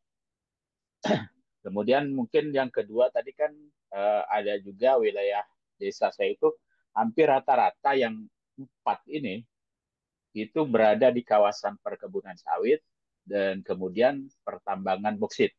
Itu bahkan satu desa itu ada di wilayah lingkungan perkebunan sawit PTPN yang punya BUMN. Itu wilayah pertanian sawahnya itu hanya satu RT. Ada tuh. Jadi mereka semua dikuasai karena dulu wilayah desa tersebut memang berada di tengah-tengah wilayah perkebunan sawit PTPN. Ya. Jadi sekarang mayoritas masyarakatnya memang karyawan PTP gitu kan, karyawan PTPN tadi, perkebunan dan pabrik dan hampir semua desa. Karena khusus Kabupaten Sanggau tempat saya itu uh, udah hampir 50% itu perkebunan sawit wilayahnya. Kemudian pertambangannya sekarang sudah mulai menyusul. Dan yang menjadi topik utama permasalahan di wilayah kami sekarang saat ini adalah tambang emas atau peti. Ini menjadi menarik buat kami dan menjadi isu yang lagi tren gitu kan. Karena di dalamnya ada manfaat yang luar biasa tapi ini belum terorganisir gitu kan.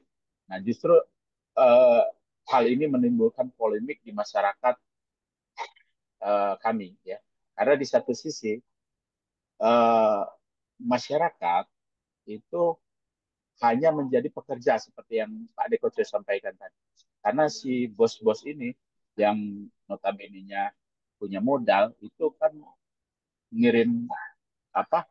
Ngirim barang untuk alat kerja sebagai dan sebagainya, mesin dan sebagainya itu kan tidak mampu dilakukan oleh masyarakat, sehingga datang ke wilayah tersebut yang memang sungainya banyak emas, kemudian menambang di situ, masyarakat setempat itu hanya menjadi pekerjanya, ya kan. Nah, tetapi dari sisi lain itu kan yang kena dampak limbahnya itu masyarakat sebelah misalkan atau kampung sebelah, nah itu protes gitu kan. Jadi ya polemik lah.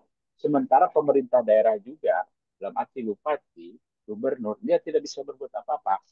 Maksudnya kalau mau melegalkan usaha tersebut menjadi pertambangan rakyat itu harus ada apa, izin pertambangan rakyatnya atau IPR. Nah, sekarang itu IPR itu diterbitkannya oleh kementerian, bukan lagi tahun 90-an itu oleh gubernur.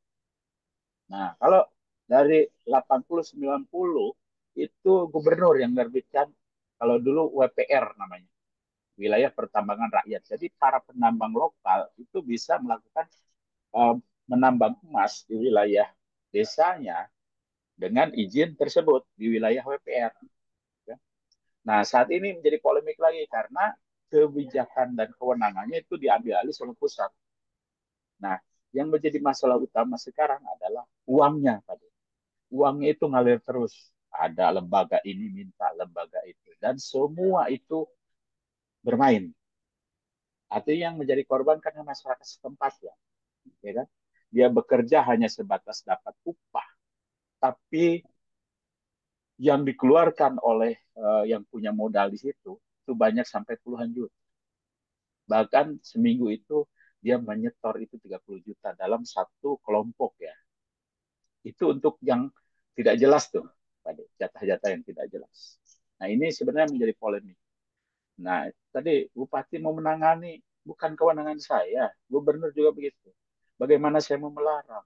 Sedangkan untuk eh, melarang saja, saya ini sebagai kepala daerah tidak punya hak. Ya benar itu kata pemerintah apa pemimpin daerah karena kewenangannya sekarang masalah tambang itu pusat. Mungkin itu saja Pak De yang bisa saya sampaikan. Nanti saya infokan dengan Pak De melalui WA lah nanti ya. Kalau udah siap semuanya akan saya sampaikan. Ya, terima kasih Mas Tatang, Pak Dekoco, dan kawan-kawan. Dipersilahkan, tadi sudah di Mas Heri juga. Saya kira nanti ketika sudah siap dari mitra kita yang nanti juga sebagai istilahnya pemantik atau narasumber, saya kira biar nanti ini cukup menarik. Ini yang kegelisahan yang harusnya diangkat di permukaan dan biar didengar karena ada keterbatasan-keterbatasan kewenangan tadi. Saya kira itu kawan-kawan karena sudah lebih dari 1,5 jam, hampir 2 jam eh, di ngobrol desa pagi hari ini. Kita akhiri. Akhirul kalam. Assalamualaikum warahmatullahi wabarakatuh. Salam desaisme.